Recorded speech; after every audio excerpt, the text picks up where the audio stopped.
this show just keeps getting better and better. All the lore that we've gotten, the High Republic stuff, what happened to Qimir to make him fall? He said he was a Jedi. Was he really a Jedi? How old is he? He says he's been around for a long time. There are all these little mysteries. I was just eating it up. I didn't want it to end. I always want more. This show was made for me. And that's what I love about it. Krypton to Alderaan. Krypton to Alderaan. Krypton to Alderaan. Krypton to Alderaan. Welcome, everyone, to Krypton to Alderaan. I'm Joey, your Star Wars lover, and with me is Ruish Goodlooks, your Star Wars format guy. Hello, Joey. Hello, podcast. Hello. And we're the podcast that analyzes nerdy pop culture, but it's mostly Star Wars. And this episode, we'll be discussing The Acolyte, Episode 6, Teach/Corrupt. But first, if you're new here, hit subscribe. If you've been around, thank you for continuing to come back and subscribing if you have already. We've recently passed 1,000 subscribers, so that is a huge milestone for us. Help us continue to grow. If you're checking this out, please hit subscribe, like the video, and get down in the comments. We have loved talking about this show to people in the comments. It's been really great to interact with so many different people about this show. So get in there. We'd love to see you there, and we'd love to talk with you about it. That's enough of that. Let's punch it.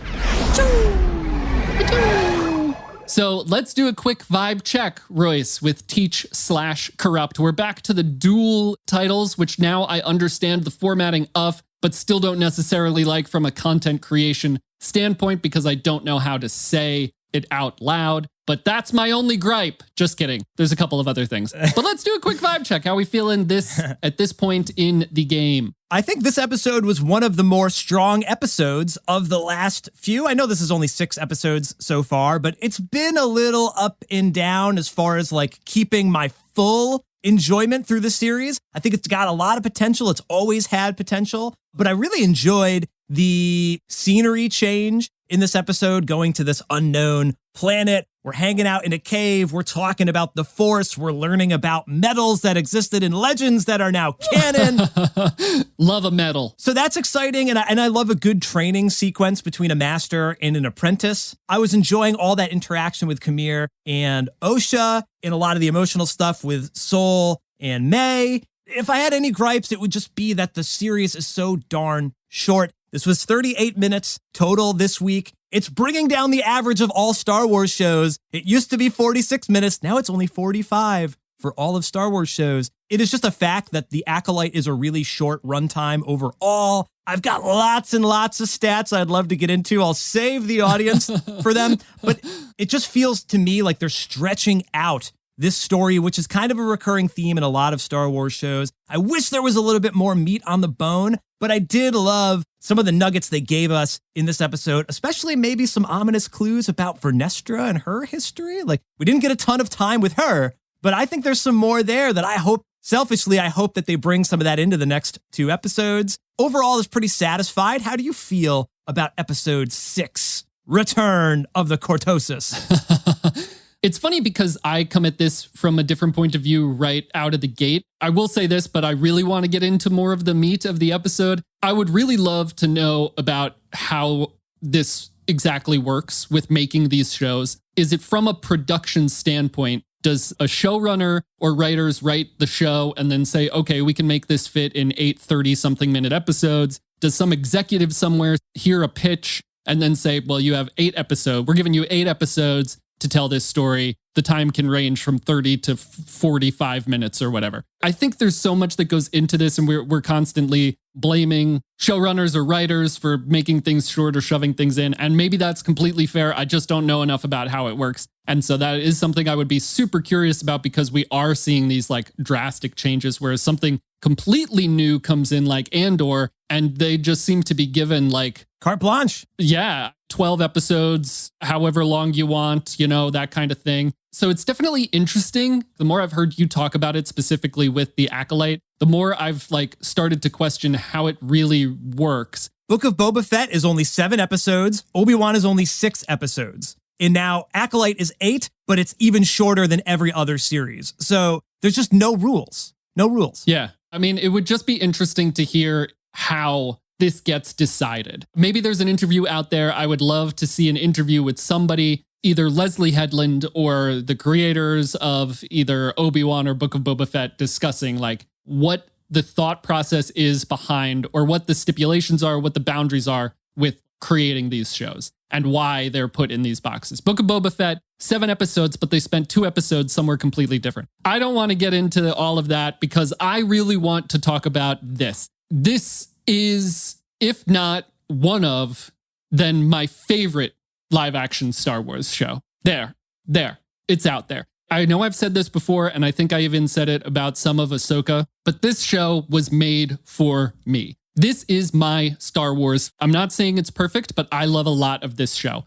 The Mandalorian was brand new, and I really, really liked The Mandalorian. It didn't right off the bat hit on what makes Star Wars special to me. Again, I really loved it. It expanded my definition of what Star Wars is. You know, that's not nothing. And I really like that show. And so many of these live action shows have expanded what Star Wars could be or is, like Andor, phenomenal show. And if Acolyte is my favorite live action Star Wars show, Andor is tied there. But it's completely different. It's not the first thing that made Star Wars special to me, right? It's like not that foundation. Where this, The Acolyte, goes back to the foundation of that. It builds on it for sure, especially in this episode and the previous episode, but this is my kind of Star Wars, man. The lore, the lightsabers, the dark side, light side stuff, the polarity, the duality, the poetry moments we get in this episode, it hits on a lot of levels for me. It hits on my fundamental love of Star Wars. And that's what I love about it. I know it was only like 38 minutes long. I was just eating it up. I didn't want it to end. I always want more. But I also, like I said last week, I think that lends itself well to the mystery of it all. And part of that is, again, this like light side, dark side duality thing. This show is a lot more nuanced than that. We're seeing a lot more nuance and we're teasing it a little bit more and more each episode. I know you're going to have stuff to say about like teasing Saul's. Joey, I would love to tell you, I've thought about for 16 years what to say about the cliffhanger endings on this show. But hold on, we're going to cut to commercial real quick. Yeah.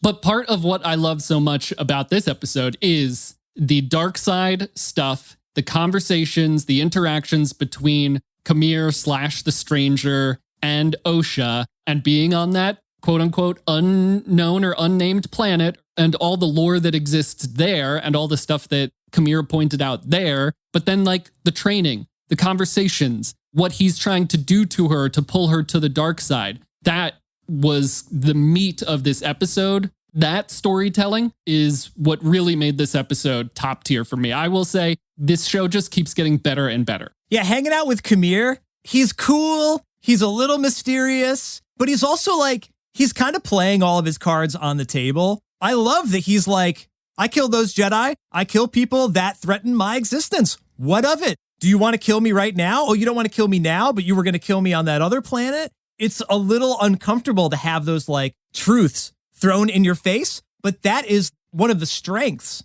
of the Sith. Like it or not, it's like an uncomfortable strength that they have, you know, whereas the Jedi or even Osha are like afraid to like admit some things. I mean, especially Sol doesn't want to touch the truth with a 10-foot pole, but Qimir is like, go ahead, question me about it. I can justify everything that I'm doing. And by the way, do you start to see where I'm coming from now? Maybe you actually want to come over to my side in this kind of corruption aspect of the episode. And he doesn't actually say, here's the rules. He does the opposite. He says, here's what the Jedi tell you the rules are, and you're just blindly following them. I love how they relate that dialogue to the scene earlier when Qamir's getting out of the pool, out of the water, and he walks away and Osha has to follow him.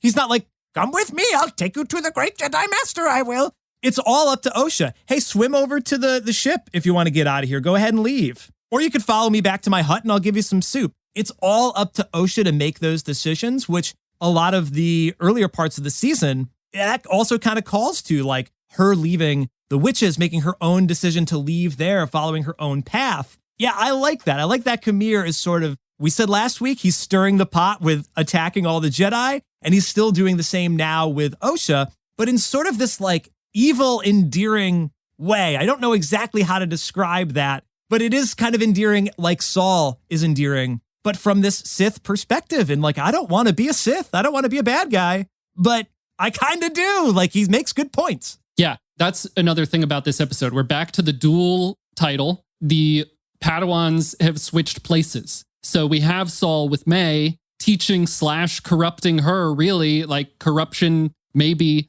to a better path or to the light side or to the truth. And we have Qimir teaching / corrupting Osha. I mean, one of the first things he says to her is like, keep your other elbow up, right? He starts right off with being like, look, I could teach you how to do this. It's your power in the Force. Someone ought to teach you that. It's very Kylo and Rey. Yeah, exactly. Except like you're saying, Qimir says it in so much more of a endearing way, the way Manny Jacinto is acting, like it's all very like emotional and connected, and he's trying to establish a connection with her, and it's very endearing. It points to him being a manipulator, the Sith being master manipulators, where when the Sith are master manipulators, we feel like that makes sense, and that's good storytelling, and it's super intriguing, and we want to know what their game is and what they're playing at. When the Jedi do it, and the Jedi do it a lot, but when the Jedi do it, we're like, ew, the Jedi are bad. This is bad for the Jedi, right? It's like yucky when the Jedi do it. So there's also, I think, comfort and intrigue there for us as the audience to be like, this is super interesting what he's doing right now.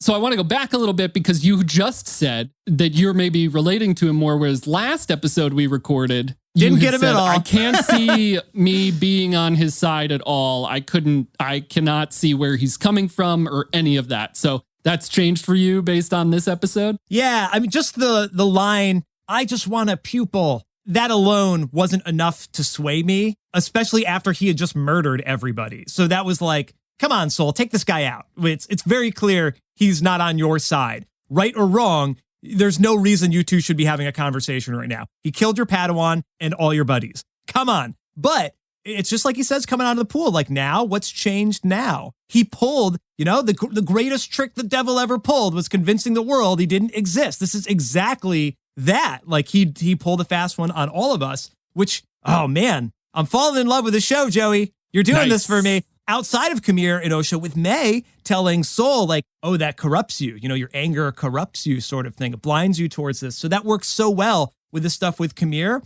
Yeah, I just think he makes good points, and he doesn't force you to make decisions. And then later with the helmet, he's like, hey, you don't have to take my word for it. You can put it on, don't put it on. That's up to you. And she's left alone. There's actually a really great framing where he like kind of points to the helmet, and then he walks off screen and you only see the helmet on one side, Osha on the other.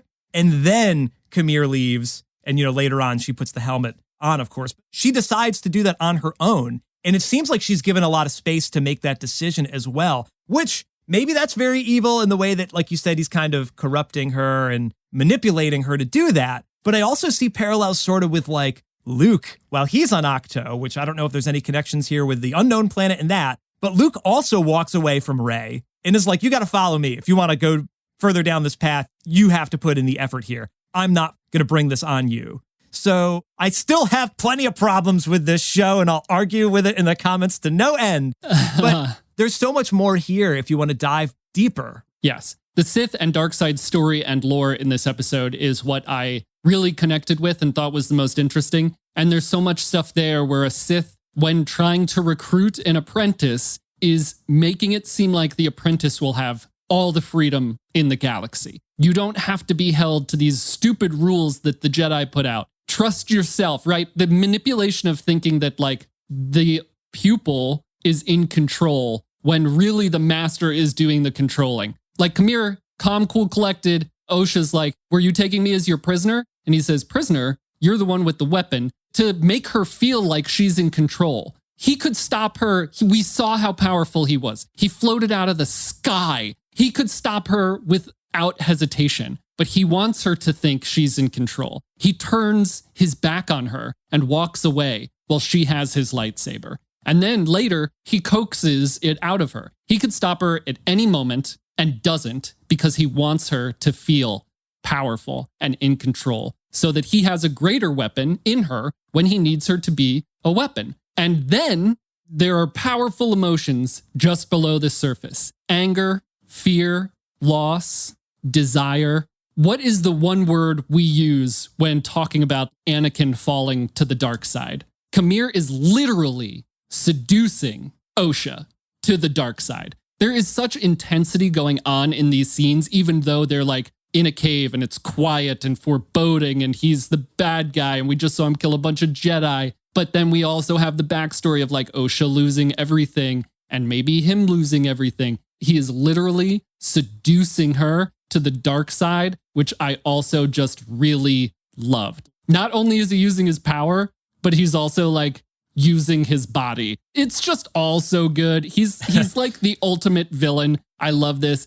Osha says that's the path to the dark side. And he says semantics. I felt a vibration through my body when he said that. That's manipulation. He's saying to her, power is power. It doesn't matter. The Jedi kicked you out. If the Jedi are abusing their power and the Jedi are hiding stuff and the Jedi are lying, then what's the difference? What's the difference between the light side and the dark side? So why not give in to these emotions? Because power is power. She now has lost her master who would teach her to move past that, to deal with that, move past that in a positive way, and has someone who is there in direct opposition to that. Now I'm thinking there's no chance for Osha. I think this is the point of no return for her, but I also just really loved that framing. She is now going to find out the truth from Saul. Then she will see it completely from Qimir's point of view, that it's just semantics. The Jedi are not good, so what's the difference? Just be powerful if the power's in you. I loved that whole thing. Totally agree, man. I want to go and rewatch the episode now because that was such a rich scene. Love it. But I hope that there is hope for Osha. Her putting on the helmet is a great way to maybe like transition into the flashback. That'd be a perfect loss.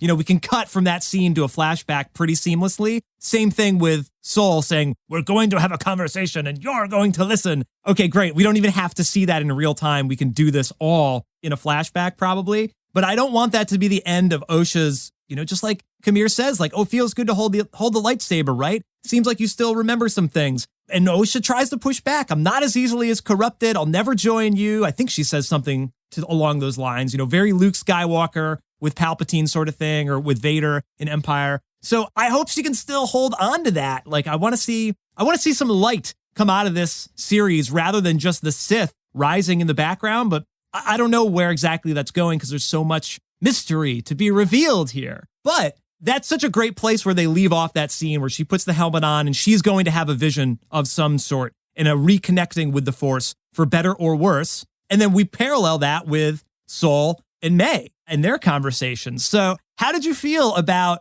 Saul for at least 2 more times in this episode, not quite finding the words to say? As soon as the episode ended, I was like, oh, I wish that hadn't happened, just because I know that this is what people complain about. But yeah, all right. So it's happened 3 times. It was twice in this one episode, 2 times in the last 2 episodes, twice within this one. It happened twice in this episode. One before May inadvertently convinced him to see things through clearer eyes. He says, how did I not sense that monster's power when we met on Olega? And May says, he thinks May is still Osha at that point, and May says, when you want something, it clouds your judgment. And from that point on, he was able to be, she taught him a lesson there. Yeah. And I thought that was great. So then, because she said that to him, and he centered himself, he was able to figure out that she was May. Pip probably helped with that as well, resetting Pip.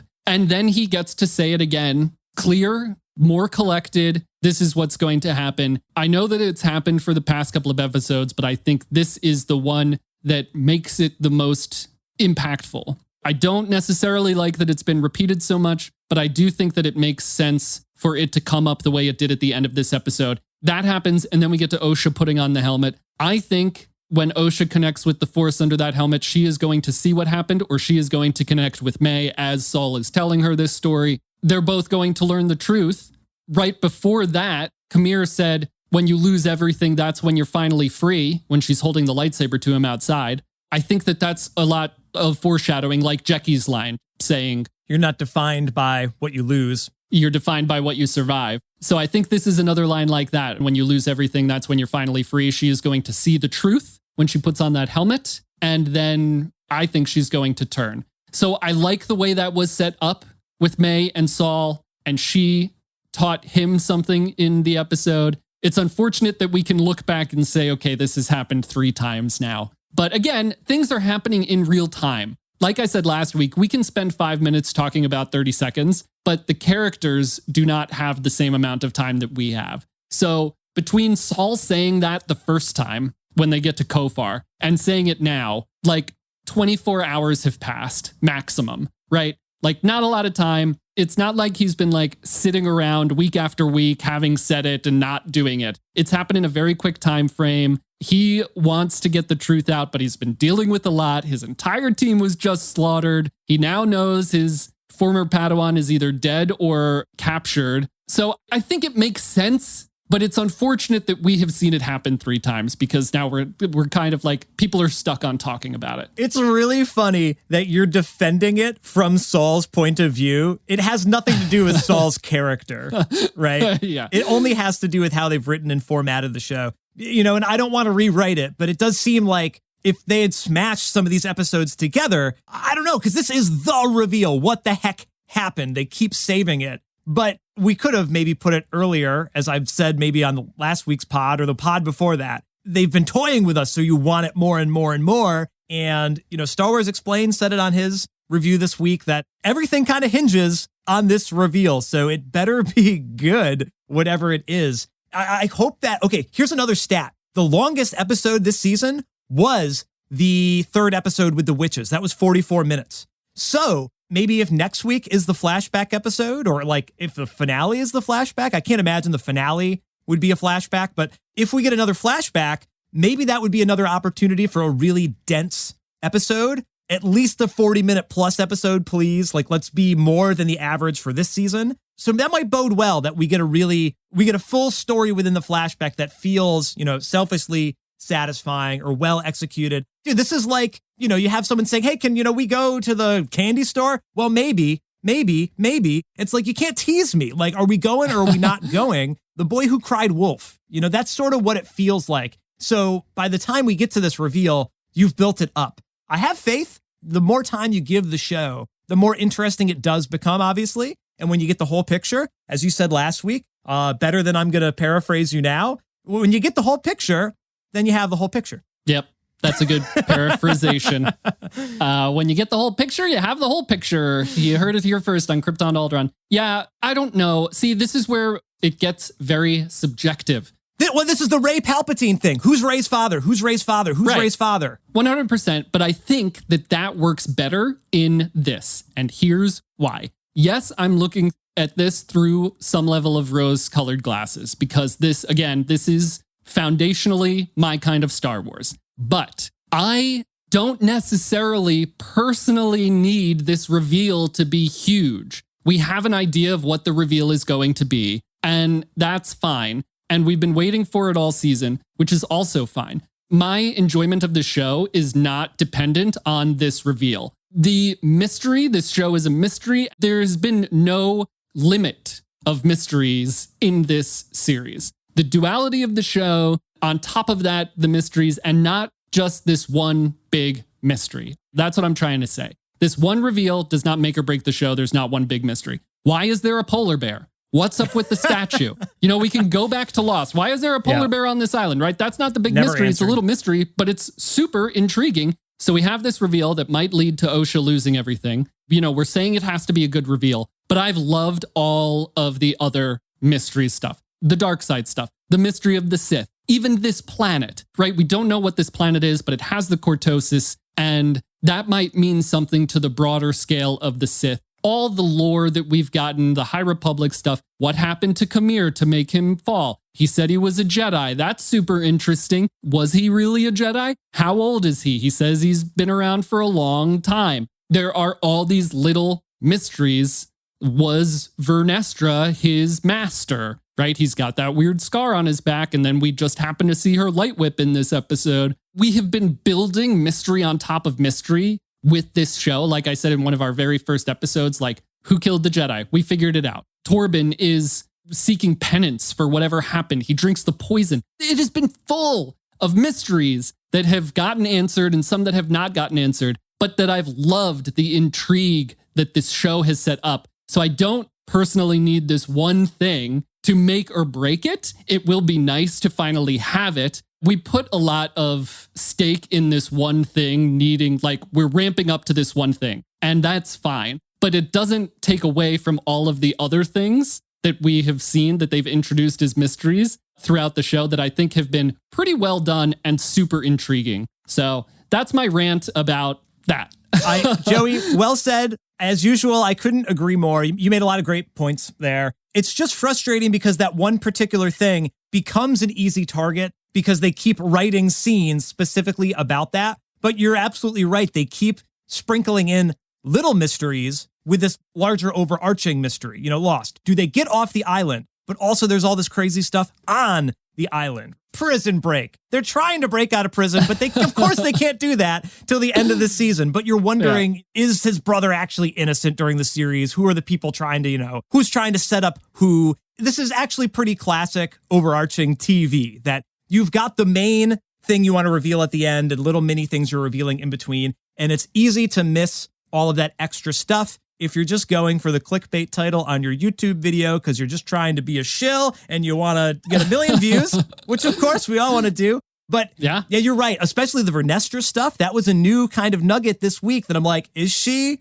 the big bad? I love that. I'd love to explore that. And you're right. Whatever happens in the flashback with Soul, I hope it's great. It doesn't change anything else that they've set up in the show. Again, couldn't agree more. I hope some other people are taking enough time to consider that while they're watching, or maybe re-watching the show to find some new appreciation for it, and ignoring the things you don't like because that is the Rey Palpatine thing. That part of the sequels is so shoehorned in, but there's plenty more to pull from and enjoy out of those sequels if you're willing to forgive that. This is the Ed Catmull, Pixar founder thing, in Creativity Inc., his book. If you set up a rich world, the audience will forgive little inconsistencies. I'm paraphrasing there, but that's what the guy that made Toy Story said. So I think that's a really fair way to look at evaluating your thoughts on the show. 100%. The real mystery here going into the last 2 episodes is how Osha is going to come out of it. We're tipping the scales of balance here.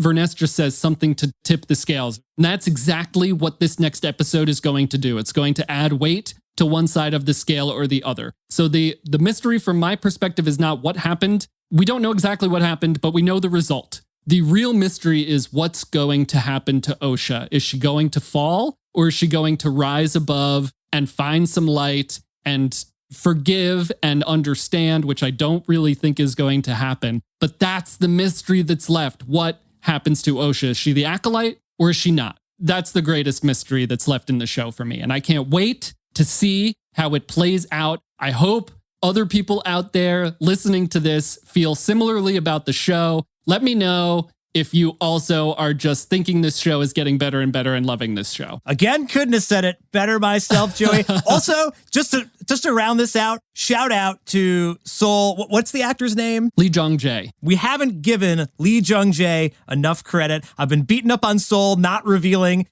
this scene on the last 3 episodes of the pod, but his acting in this show is incredible, and especially in this episode. So as frustrating as it is for him to keep withholding this damn story, seeing how it plays out for his character, as you said, Joey, like kind of excusing the writing through the eyes of Soul is a generous way to do that. It's clearly taking a toll on Soul, the character, and brilliantly portrayed by the actor. Looking forward to seeing more of that, seeing what happens with Osha next week. Does she fall to the dark side or not? Listeners, are you looking forward to this ending? How do you think they're going to pull it off? Will they pull it off? Let's keep this conversation going. We'd love to hear from you. Leave your comments here on YouTube and make sure to subscribe. We just passed 1,000 subscribers, but we'd love to keep the growth going. And tune in next time for more nerdy pop culture, but mostly Star Wars. Thank you for listening to the show today. I've been Royce. I've been Osha. And we've been